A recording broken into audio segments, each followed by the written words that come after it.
Salut les géocacheurs, bienvenue dans ce nouvel épisode de Chasseurs de FTF. Aujourd'hui c'est non pas une cache que l'on va faire, mais deux caches qui viennent d'être publiées il y a 15-20 minutes. J'ai un petit peu de route, environ 25 à 30 minutes. On va se tenter le first to find. A tout de suite.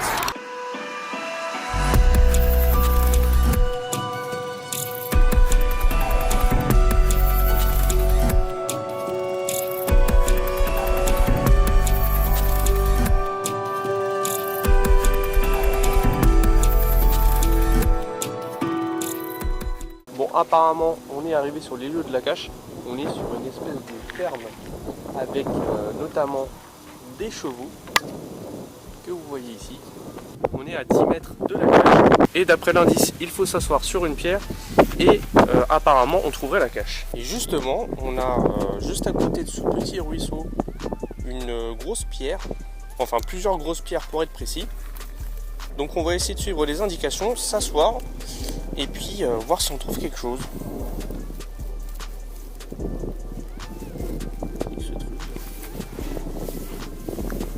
Ah, effectivement, j'ai cru que c'était un serpent, mais non, ça a l'air d'être un faux lézard en plastique. On va essayer de ne pas l'abîmer. Il fait un peu peur, hein. Il fait un peu peur. Ah, très joli, hein. Bon, c'est pas un lézard. Je sais pas exactement ce que c'est.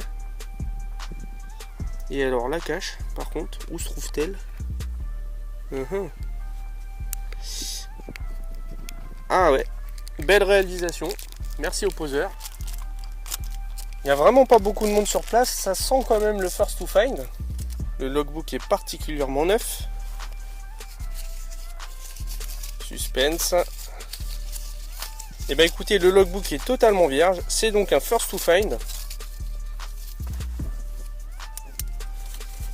Et ça fait plaisir.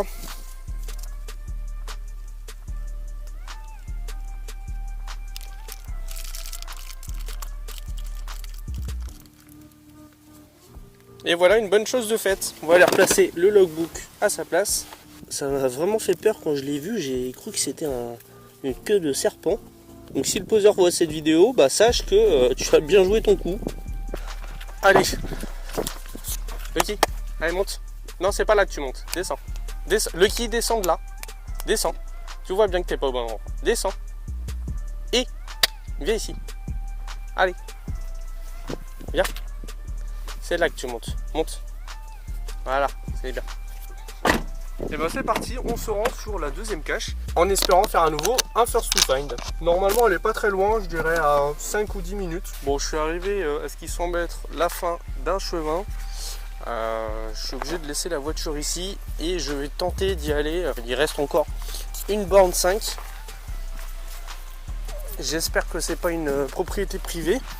Le truc c'est que j'ai fait des recherches sur Google Maps par satellite et j'ai trouvé aucun vrai autre chemin pour accéder à la cache. Donc écoutez, on va tenter par là, on verra bien. Ok, assis.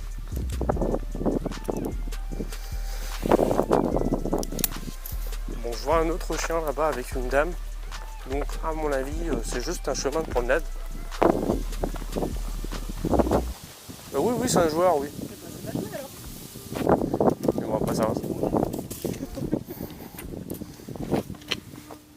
Allez, courir.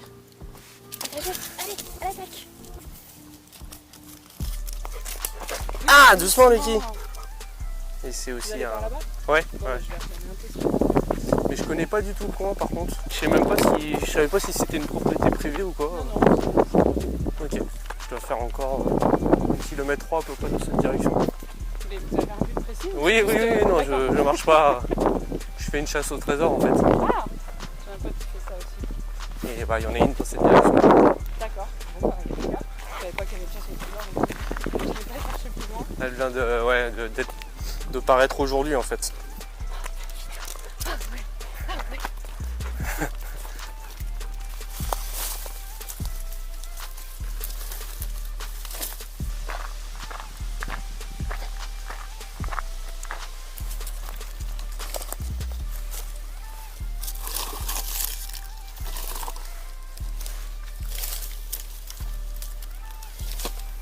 Le coffre est placé au pied d'une souche. Ça peut aider ça. Et ils peuvent les enterrer ou tout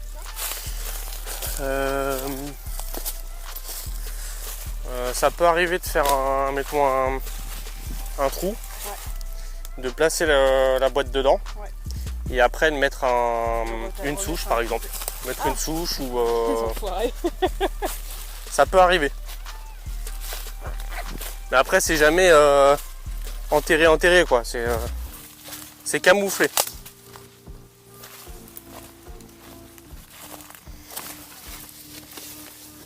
Ah, attends, je crois que je l'ai. Je vois un truc noir. Ouais, ça doit être ça. Hop.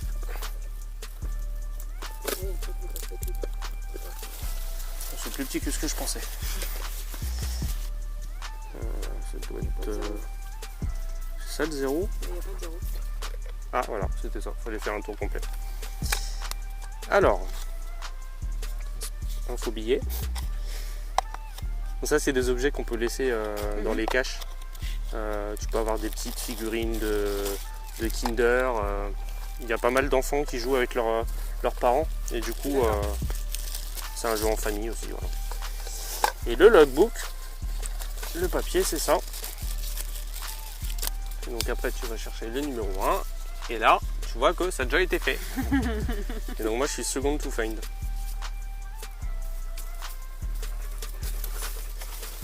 Et voilà. Tu veux te loguer? Non, c'est bon. Je te laisse la gloire. Et en général, elles sont laissées combien de temps les caches? Non, il n'y a pas de temps. Hein. Tant qu'elles disparaissent pas ou... Il y a des gens qui ne viennent pas les enlever. Voilà, parce que ça arrive. Là par exemple, s'il y avait un jogger qui passait et qui nous voyait, peut-être que ça lui viendrait à l'idée de fouiller. Et, bon, ça arrive quoi. Donc en fait, le jeu, tu trouves la cache, mais tu regardes s'il n'y a personne qui te voit. Tu dois le faire discrètement. Quoi. Deux chiens hyper discrets. Alors. Ouais, c'est bon, c'est verrouillé. On a d'autres programmes d'aujourd'hui ou pas? Non, bah c'était mes deux seuls. Et en théorie, c'est que en forêt ou des trucs comme ça ou non, t'en as en forêt, t'en as en ville, t'en as partout. Où les gens souhaitent en poser en fait. Et les gens qui en posent, ça peut être moi, ça peut être toi, ça peut être toute personne qui connaît le géocaching. Moi, si je la mets et que je n'ai pas d'appli, ça va pas le faire. Ouais, c'est sûr, ouais. En général, c'est des gens qui ont fait un petit peu de géocache avant. C'est ça, il faut avoir un petit peu d'entraînement avant. Une petite centaine. Bon, et bien, c'est un second to find pour cette cache, les copains. J'ai fait la rencontre d'une moldue que j'ai un petit peu initié au géocaching et la rencontre également d'un géocacheur que j'avais croisé sur la première cache. Seulement, je ne savais pas que c'était un géocacheur.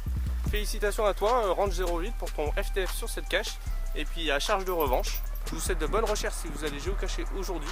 N'oubliez pas de vous abonner si vous voulez voir d'autres épisodes de Chasseurs de FTF. Et puis à bientôt, ciao!